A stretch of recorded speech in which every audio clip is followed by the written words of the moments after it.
All right, guys, remember tomorrow night, Saturday, November 26th at 9 p.m. Eastern Standard Time, right here on YouTube. I'll be featuring the comic books of Marty P. with another live comic book claim sale. You do not want to miss this one, guys. If you thought Bobby's collection was good, wait to see Marty's, equally as good. And if you want to have a sneak peek at some of the goodies he'll be bringing tomorrow night, head over to my Facebook page or my Instagram feed and check out a sneak peek over there. All right. Are you ready? It is time, my friends, for...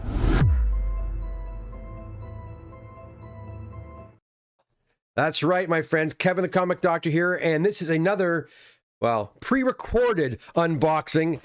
Actually, it's not really a true unboxing.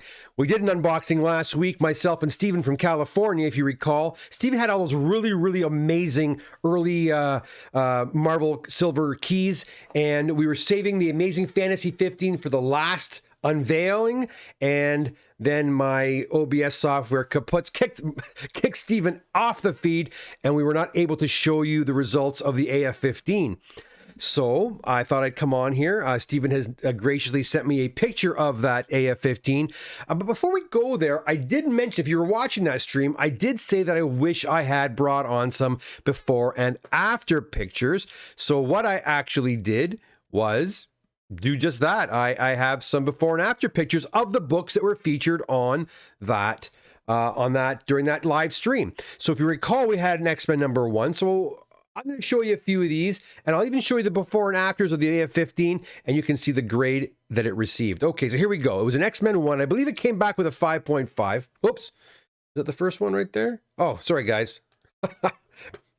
Live. Or not live, pre-record. I'm not editing anything. I don't care if it doesn't work or not. Okay, here we go. So we have an X-Men #1, as you can see. You know, the common finger dents, pebbling, that sort of thing, removed on this book. Denting, you know, kind of sprucing up the front cover a little bit. It wasn't necessarily a roll in the spine, but the spine was had collapsed somewhat. We fixed that as well, too, for this X-Men #1. That's a great shot of it right there to kind of give you an example of what I mean. Make the cover look more supple, a little more, you know, more fresh, a little fresher, I guess you could say. Again, here with another example of that, kind of cleaning up the...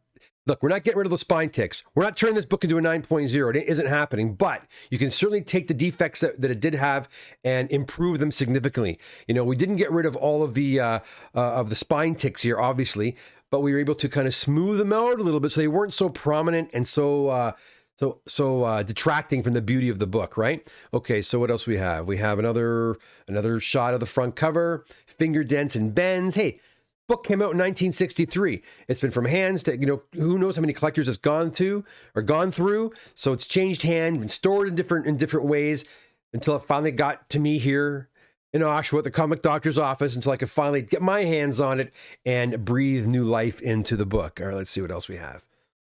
Now, there you go. You have a little, almost like a tear at the back. We were able to, you know, we didn't get rid of the tear. Impossible to get rid of the tear, but we can certainly minimize the how much that tear detracted from the book, right? It was, and with the rippling around the edge of the tear as well, to remove that completely. I love this picture here. People always want to not look at the back of the books. You got to look at the back of the book. The back of the book is 50% of the cover, right? I mean, you got the cover and the back. You need to look at that. And this book had a lot of, again, finger denting and what have you. I was able to remove that. And this picture shows it greatly on the coupon, in the green coupon area. And then we have another kind of like a line or a dent towards the top of the book. Clean that up a bit. By the way, I don't believe the book was lightened. It looks like the book has been lightened. It has not been lightened. It's just the difference in lighting when I take the pictures.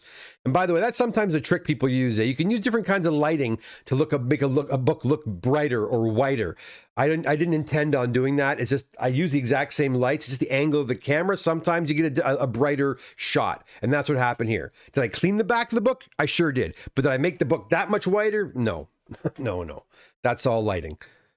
All right, and in fact, look at the top picture. It looks brighter than the bottom picture, right? So, and that's the before. So at the top, you see a nice sharp finger dent, mostly removed. I mean, the the outer part of the finger dent has been removed, smoothed out completely, but where the main finger dent and crease took place, unfortunately, if you look really closely, you can still see there's a little bit of it there. Guys, the paper fibers have been crunched. Why is this going out of focus here? There we go. Have been broken, and really not much you can do about that other than just kind of smooth it out, which I did here. Okay, that was the X-Men #1. He also had a Spider-Man #1, Amazing Spider-Man #1. Now this book was tricky. I'll tell you, the Spider-Man #1, the Daredevil #1, which I don't have before and afters of. I don't know. I took befores of the Daredevil, but did not take afters, so I apologize for that. But the Daredevil #1, the ASM #1, and the AF-15, I kept longer. I wasn't happy with the pressing, so I did them over. I did them all over again. But essentially, the ASM one, it looks great in this shot. But have a look at some of the before and afters. You can see again, typical problems you see with a book of this age: dents, bends, little pebbling, or sometimes you've got foreign matter on the front of the cover that can be chipped off, what have you. And we did that here, as you can see. This one's a great shot here. Again, making the front cover look a little more rounded, a little more natural by basically removing a lot of the defects, smoothing out the face of the book. But again, this one was a very difficult book to work on. Now, this was not a brittle book, okay? But the page quality on the cover was starting to go in that direction. And when the page quality starts to go in that direction, you have to be very, very careful that you don't damage the book further. So I humidified the book, pressed it, wasn't happy. So I put the book back in the humidifier again. It's a humidity chamber, actually. I put it back in there again, and I left it in a little bit longer than I usually do. Because when the paper is a little more dry, it'll take longer for the paper to absorb some of that moisture. And I did that, and I was a lot happier with the results I got the second time around. I did not want to put this book in the press more than I had to, only because, again, the quality of the paper, I didn't trust it. I just didn't trust it. So anyhow, I was happy with this. When it was done, you can still see a bit of a bend, but it's not as significant, it's not as pronounced as it was in the picture on your left. So I was happy with that. It always comes down to that. What am I happy with? I'm not going to push a book to the point where I'm going to damage the book. I also don't want to finish and say I'm done when there's still more work that can be done. And this, I think, here lies in the problem of why the Comic Doctor is so busy, guys. If I'm not satisfied with how the pressing is going, I will continue to work on it until I feel it's good enough. Like it is good enough. And it's just not one press. It never is just one press. I mean, sometimes it is, but generally speaking, more often than not, it's more than just a press. It's some hand pressing going on with the iron or what have you, or some tweaking or some buffing or whatever. There's always something else that has to be done. So I take my sweet time, and that's why my turnaround times are so ugly. And again, I apologize. What do you want me to do? I'm not going to sacrifice quantity for quality. I won't. So there it is. Next, we have another shot, a great shot of the spine. Again, it responded really well the second time around. Okay, that's the Spider-Man #1. We also have the Fantastic Four #1. And this book, we were thinking was going to be about a 1.8, potentially a 2 after a press, and it was exactly that, a 2 after the press. And you could see, I mean, there's only so much you can do with the book. The paper quality was improved. The pages look a lot smoother after a press. Here's a nice shot. That's a great example right there, actually, the back cover, where you see kind of I wouldn't say it's rippling, but it's just not a nice, smooth, consistent, it's not a smooth, consistent texture on the face of the book. But after a press, it sure is. So, yeah, again, what we're trying to do is make the book look as good as it can when it's in front of the grader, right? To get you the maximum you can get on a grade. Again, same thing here. It doesn't look like a hell of a lot was done, but if you look closely, the book actually was smoothed out quite a bit. Look at the blue area especially, you'll see what I mean. Also, when you're looking, another little thing, when you're looking at people's before and after pictures, and I'm sure you know this already, but I'll just say it again, make sure that when you're looking before and after pictures that the light source is hitting the problem area in the exact same way. What a lot of guys will do, pressers will do, I've noticed, is look at this great job I've done. They'll have a really intense dent and they'll shine a light on it. Then the after picture, the light will be somewhere else. so that it won't highlight the problems anymore. I try with my before and after pictures to get the light in exactly the same spot. Not always easy to do. And that's probably why I don't do a lot of before and afters anymore, because it takes so much damn time to rearrange, to recreate the exact positioning of the book. So I did that here. So you can see the light sources in the exact same spot to try to highlight the exact same areas. You'll notice that line that runs horizontally over their heads, the men's heads there. You see how it's kind of darker, and you see a shadow in the one on the left and the one on the right. It's still there, but not quite as intense. That's what I'm saying. That's all we're doing. We're smoothing things out, making it look as natural as possible as well, too. I don't want to make the book look unnatural. And that's another problem I have with a lot of these peroxide guys. They're peroxide in their books till the cows come home. It doesn't make sense. The outside of the book looks white, like it's like as white as this piece of paper, and then it's the inside of the book's all tanned. It's like, no. You got to make the book look natural. And that's what I endeavor to do as well, too. All right, let's keep going. Again, this book had some dents that were really stubborn. I was eventually content, and that's where I ended right there. Again, some stubborn ones in the middle there. Even inside the monster's mouth there, you can see the dents and little creases. I was able to smooth them out, if not remove them entirely. Okay, and I'm going to go back here, and then I'm going to get on to the Amazing Fantasy 15, what you all came to, to see. Here it is, I believe, yes.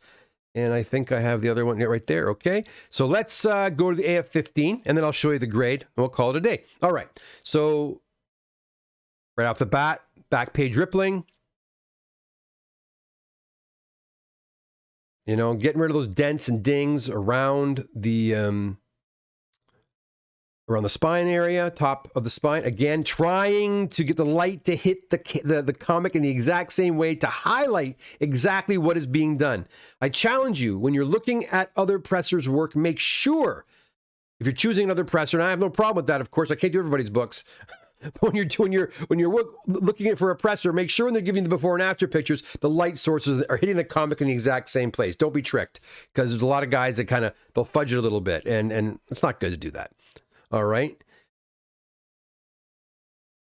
There we go.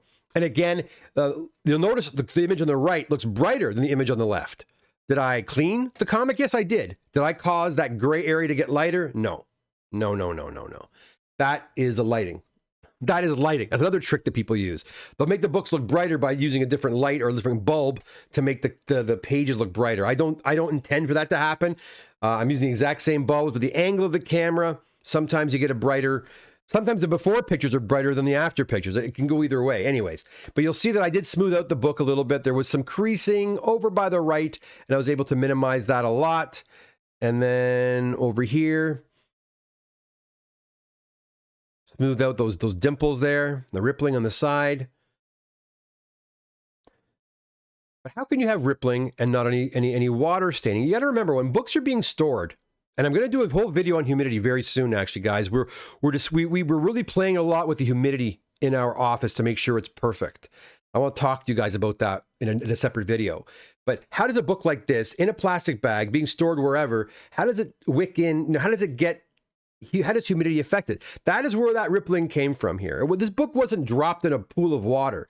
This book basically absorbs and then the humidity in a room through a bag, believe it or not. As long as air can get to that bag, it can take in the humidity, and then it will release it when the room's too dry, and back and forth. And in the end, this can happen. This is the result of perhaps decades of variable humidity being stored in an area that has variable humidity. So it's warm, it's cold, it's warm, it's cold, it's warm, it's cold, and the humidity level in the room is changing. This could be the results of that. Sometimes you do get staining. In this case, thank goodness we didn't. All right, moving right along. Again, this book was really stubborn. Just like the ASM number 1, so it stayed back for another round of humidity, and it did the trick. Okay. And there you go. Okay, so now it's time. Time for the reveal. Here we go. 3, 2. The book came back a 4.0. A 4.0. We were quite happy with that. I was kind of hoping for a 4.5, or maybe even on the far end, potentially even a 5.0. I've seen 5 zeros. It didn't look as good as this. So, and look, no Marvel chipping on this book either. It's a solid copy. So it's a shame it didn't come back at least a 4.5. But, you know, I think Kev was happy if it came back a 3.5. So a 4 he was happy with as well. And so was I. It's a big book, a great Marvel key. Very happy to work on. And again, I just want to say thank you to Stephen for entrusting these huge Marvel grails with me. These books are all now back with Stephen.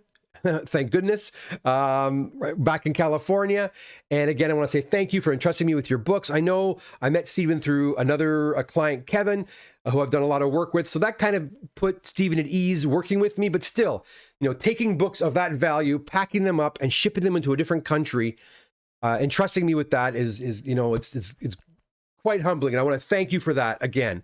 And I'm glad the books are back with you. And Stephen has sent, I'm going to say, hundreds of books.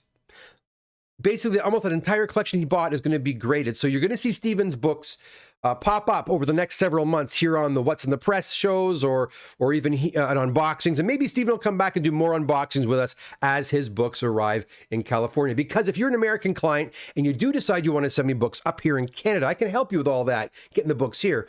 Please know that once the books go to CGC, they are delivered right back to you from Sarasota, not from me. Once they leave my house and they go, or my shop, and they go to Sarasota, they then go to you directly. Okay, so keep that in mind, guys. That's it for me. Thanks so much for tuning in to this pre-recorded continuation of a live unboxing, I guess it were. Hope I will see you guys tomorrow night for the live claim sale with Marty. Again, guys, go over to my Instagram feed and my Facebook page to check out some of the goodies that Marty's going to be bringing. It's going to be a lot of fun, I think, and a lot of great keys. And he's told me he wants to move these books. So aggressively priced to move. So come on tomorrow night at 9 p.m. Hope to see you there. Until then, take care. And we'll see you here again after that with another live unboxing, because more books are on their way back from CGC as we speak. Guys, have a great rest of your Friday and hope to see you again, like I said, tomorrow night at the live claim sale. Bye for now.